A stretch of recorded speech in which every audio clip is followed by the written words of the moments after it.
Hey, welcome S3. This is your S4 options talk. And I know that this is an exciting time for you as you really begin to think about what your goals are after secondary school and what potential future careers you are aspiring to. So the purpose of this talk is to explain the process that you're going to go through to choose your subjects for next academic session. And that will be your first year in the senior phase.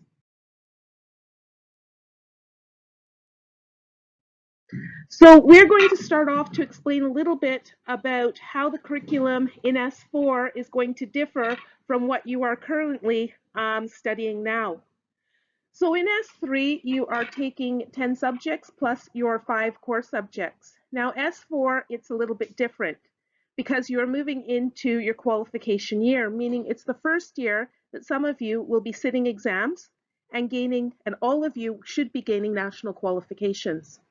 So this is a big step because these are the qualifications that set you up for your progression routes, and whether that is college, university, work, volunteering, or an apprenticeship. So it becomes very, very important. So in S4, here is what your curriculum is going to look like. You are going to be studying 7 qualification courses, one of which will be English and one of which will be maths.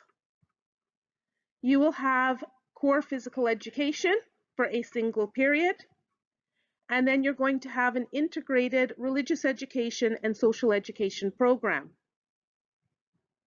Along with, we're hoping to get back to our weekly assemblies. Now, currently, this is where you're sitting in S3, and we're going to look at the whole route through secondary school. Now, as you enter into the senior phase, there are going to be many exit points, so people can leave at various points after S4. And some of these might be beneficial to some of you. So in S3, your attainment in the subjects that you're currently studying are tracked using the Curriculum for Excellence outcome levels. And these levels range from level 1 all the way to level 4. So I'm sure that many of you will have received feedback from assessments that you've carried out, and you'll have achieved a level on it. Now, those levels are actually really important because your teachers will use those levels in order to endorse and recommend you for courses for next year. So what do those levels mean? So that level 1, level 2, level 3, and level 4, what does that mean in terms of progression? Well, there we have S4. So if you are comfortably and regularly achieving level 4 in your S3 assessments, that means teaching staff will recommend you or recommend that if you choose to do their subject, you do that at National 5 level. If you are achieving level 3 in your courses and your subjects that you're currently studying, then your teacher will most likely recommend that you progress on to a National 4 qualification. And if you're at level 1 and 2, your teachers will probably recommend you either do National 1, 2, or 3 level courses. So this is important, what level that you are at next year, because that will determine what courses you can access in S5. So when we look at S5, we have a new level of course opening up, and these are the higher. You can only progress on to a higher if you achieve a passing grade in a National 5 course. So in 5th year, some of you will be doing higher, some of you will be doing a combination of higher and National 5 or 4 qualifications, and some of you will do a combination of National 5 or National 4 courses. Now, once again, secondary school or education is all about progression. It's about moving forward in the level and difficulty of the qualifications that you are undertaking. So those of you who choose to progress on can then, in S6, open up new courses again, and these are advanced hires, we have higher national certificate courses, and in between S5 and S6, you also have foundation apprenticeship courses. And once again, as we move up these levels, the difficulty of the courses increases, which is why it is a prerequisite, and prerequisite means a requirement that you achieve the level below before you jump up to a higher level. Now, that gives you the background for the option choices and what the senior phase looks like. Now what I'm going to do is talk to you about how your option process is going to occur. So what are your option choices and how do you go about making those? This year we are taking a two-staged approach to options. Okay, so stage 1 is going to be course approval. Stage 2 is going to be submitting your course choices. Both of these are important. If you don't have course approval and you have not submitted your options, they will not be taken into account when I do the timetable for next year, which means because we are a big school, courses get filled up quite quickly, and we work with very defined and tight numbers. So if you change your mind, if you submit your options late, the chances are you will not get the courses that you want. You will have to take what is available, and that's not great. So later on this week, on Thursday, you will be sent an email, and that email will contain a few things. It'll contain an electronic copy of your option form. It'll contain an electronic copy of the option information booklet, so the subject choice booklet, and it will also contain a link to an online Microsoft form. And that form is how you electronically submit your options. That must be done, and I'll explain what that looks like and how it's going to be done later on in this presentation. Let's look at stage 1, which is course approval. So there are a couple of things that you need to consider when you're selecting your subjects, and these are very important things. I know for a lot of you going into third year, you chose some of your courses based on what your friends were choosing. And what you found out is as the year progressed, that you didn't particularly like that subject other than the fact a friend was in it. You cannot do that for fourth year. As I said, these are your qualifications. So what you choose are things that you have to stick with for the entire year and see through to the end through all of the assessments. So the first question you need to think about are what are your strengths? So if you're musical, then music is probably a good subject for you to pick. If you're good with ICT, you might consider computing science, you might consider admin and IT, you might consider graphic communication. If you are science oriented, then we've got physics, biology, and chemistry. So it's very important that you consider what are the things I'm good at? What are the subjects that I do well in? Not what are the subjects my friends are taking. You need to think about what your future goals are. And this is where you require a little bit of research. Researching your career pathways is very important.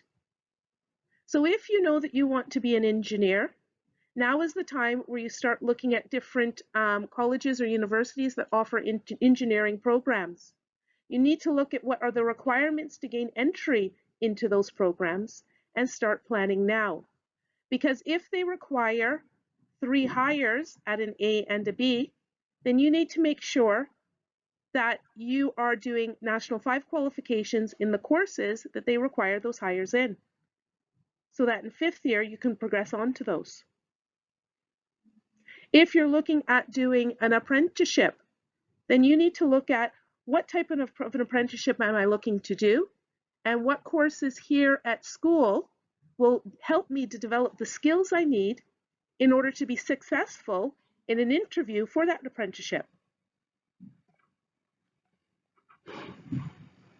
You also need to think of the types of careers and forms of employment that also interest you.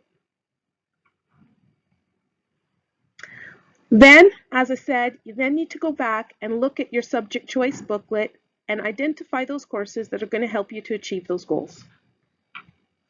Now, my best piece of advice, though, in this entire process, involve your parents or carers. Okay, you're still very young. You might not be too certain about how to approach this. You may not be certain about how to seek advice or information. The people or some of the people best placed to help you outside of this school building are your parents. So they'll also be informed that we have had this, this session with you. They'll be emailed a letter telling them what has taken place and the information that you have gotten. And they'll also have a link to this session as well so that they can view it themselves to hear what information has been passed on to you.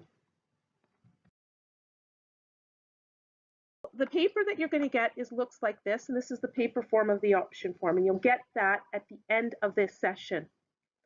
Inside of this paper form, you can see is that diagram there, okay? That's on the screen.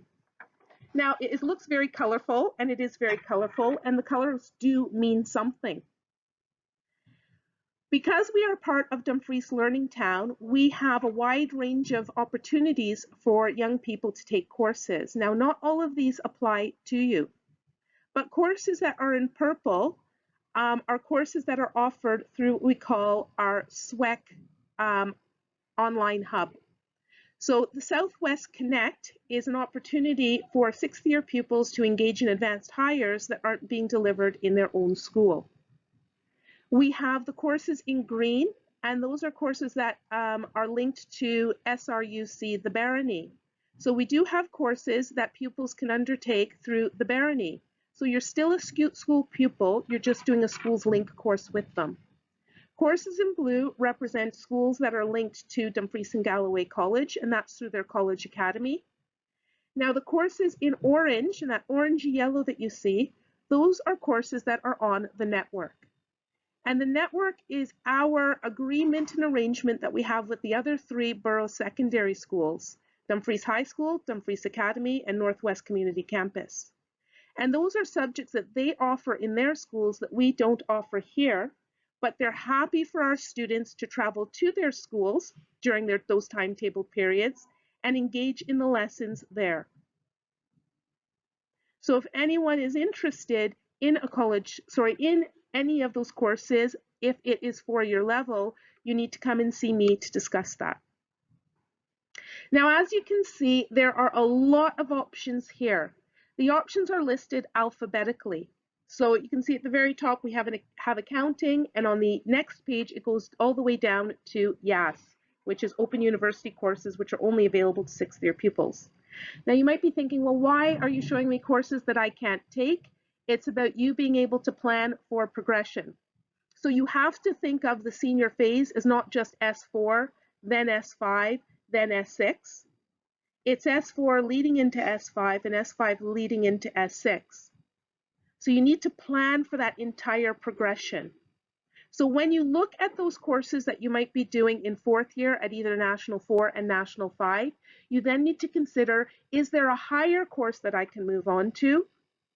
And in some cases, does that also lead into an advanced higher course? Because what we don't want you to do is to stall in your progression. So if you take a course and there's no other route or similar course to move beyond that, then maybe that's not the right course for you. Now, when you make your option choices, it is an open option form. So last year in S3, you had columns, and there were certain things that you had to pick in each column. So you had your science column, you had your technology column, you had your language column. You do not have that once you get into the senior phase. You can choose what you want, which means there are things that you didn't like, you can opt out of now. So if you didn't like science, you don't have to take science. If you didn't like languages, you don't have to take a language. The only two things that you have to take are English and maths. That means you have 5 free choices. Now with the open option forms, because it is free choice, you need to make sure that you list your choices in preference. Now in your option booklet, it does say that preference 1 must be an English course. So you need to speak to your English teachers to see whether or not for you that would mean National 4 or National 5. And number 2 must be your maths option. And once again, you need to speak to your maths teacher because there's more options there. First, you need to decide, are you going down the route of applications of maths or maths? And then once you figure out that route, then you need to decide, am I doing National 4 or National 5? So options 3, 4, 5 then are, or 6 and 7, sorry, are your choice. So I have shown you, here's an example. So on this page we can see English. So English, then you write down number 1 where it says preference. Then number 2 is maths, which is on the next slide, so I won't show you that now.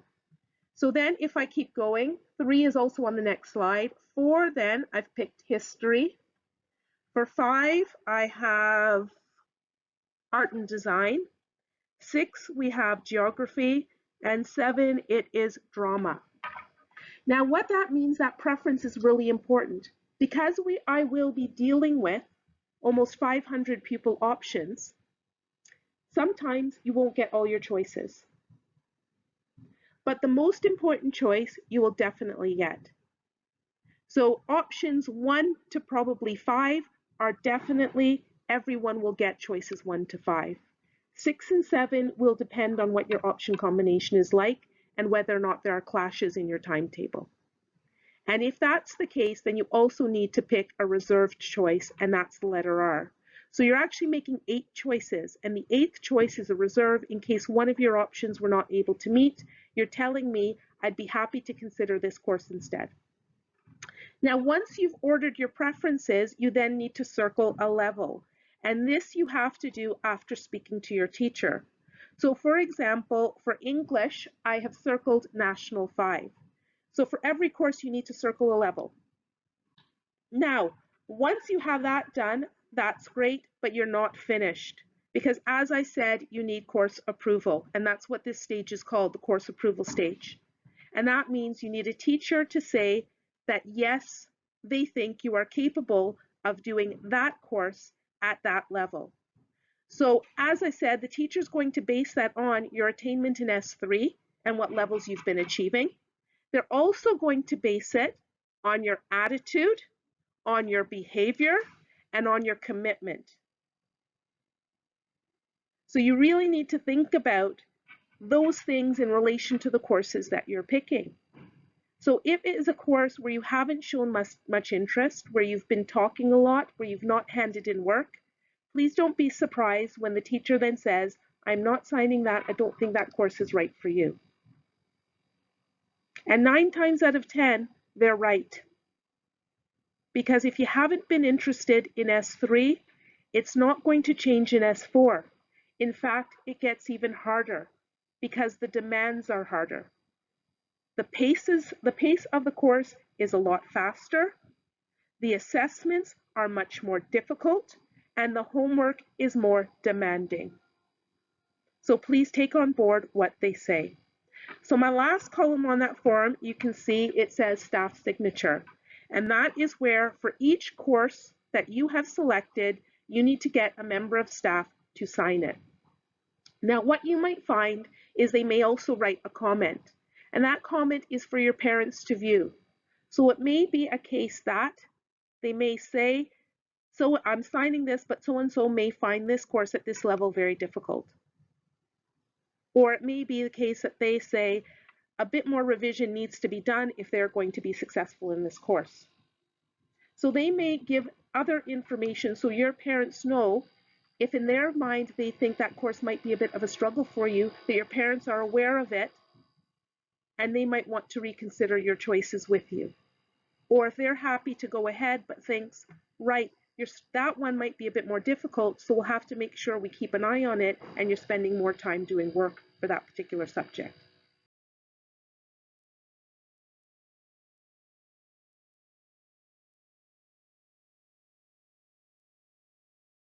That's the second page, and you can see on there I have my second choice and my third choice as well. So it does run over 2 pages.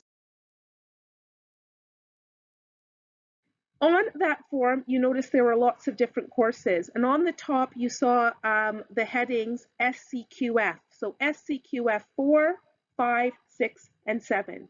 And that's just a general term for the level of difficulty of a course. But every course itself has its own designation, a type of course. So you saw ones that were N4, N5. You saw the letters SFW. You might have seen the letters NPA. You might have seen the letters SQAU. Okay, so I'm going to explain what that all means now so you have a better understanding of these different levels. So in our first column, I've got courses that are National 1 to National 4. I've got courses that are NPAs, and that stands for National Progression Awards. I've got SFW courses, which are Skills for Work, and I have SQA units, which come up as SQAU. Now, these courses are all internally assessed. So what that means is that you're graded pass or fail. So it's not an A, B, C, D, or fail. It's just pass or fail. They have an internally marked component that is generally called an AVU, and hopefully next year we'll get back to those. And lastly, you don't have an external exam for that. So these courses are all based on unit assessments and a piece of coursework. The next set of courses that we have are the National 5 courses for your level. So National 5 courses are externally assessed. They are graded A to D or a fail. These are externally marked. They have an externally marked coursework component, and they have an external exam.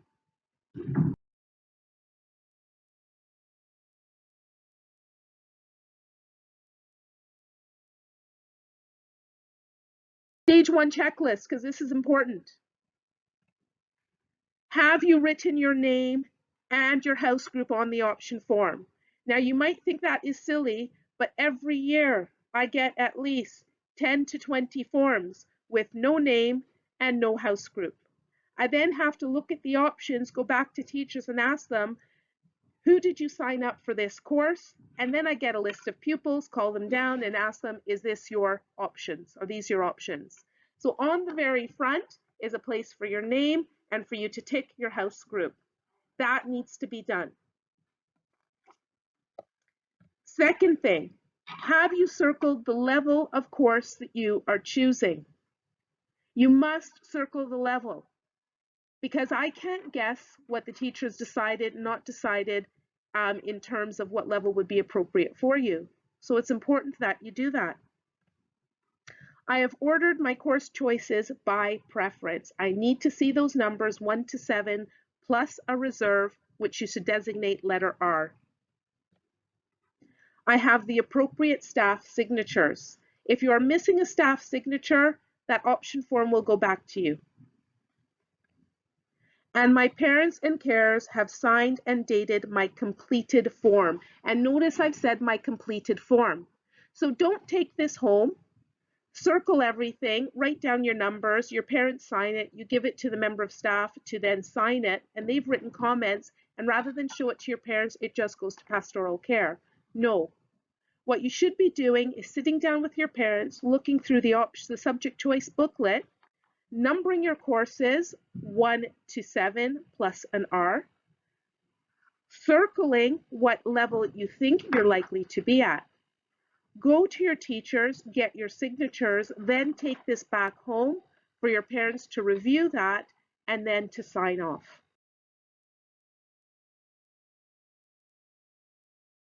So you'll get a link to a form, and that form will allow you to input your options. Now the form will have a scrolling list of all the subjects, and it'll have the 2 levels or the levels that are applicable to you. So either National 4 or National 5. If it's a Skills for Work course, just look at the SCQF column that it's under and choose that at whatever national level. So for example, Rural Skills is SQF SCQF level 4. So if you pick rural skills, then just pick national 4, okay? So remember, this information and this link to the form will be emailed to your GLOW email address on Thursday. And you will have in that a copy of the option booklet, you will have a copy of the subject choice form, and you will also have a link to the electronic form.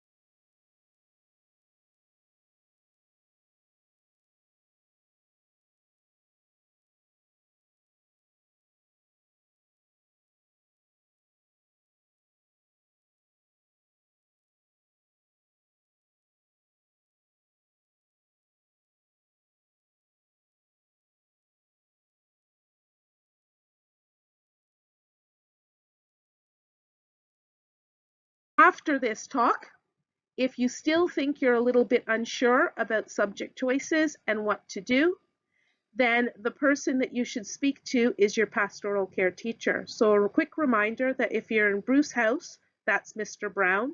If you're in Douglas House, it's Mrs. McNaught. If you're in Stewart House, it's Miss Brown. And if you're in Wallace House, it is Mrs. Reed. If you have questions about a particular subject, then you need to speak to that subject teacher. Last but not least, it is about deadlines, okay? So we have a quick turnaround and you have about a week to get this all back. So these option forms, the paper copy, are to be returned on Wednesday, the 2nd of March, so next Wednesday. And once it is all completed and it's signed by your parents, there will be boxes in pastoral care for each house group. You go into pastoral care and you put your option form booklet into the correct house group box. Your pastoral care teachers will be looking through them to look over your options and to make sure that it's all done properly. On Wednesday at 11 p.m., so Wednesday the 2nd of March at 11 p.m., that is when the electronic form needs to be in. So don't submit this, don't hand this in to PSP unless you have also completed the electronic form, because you'll have forgotten what you've put down in what order. Okay, so it's important that you do this as well.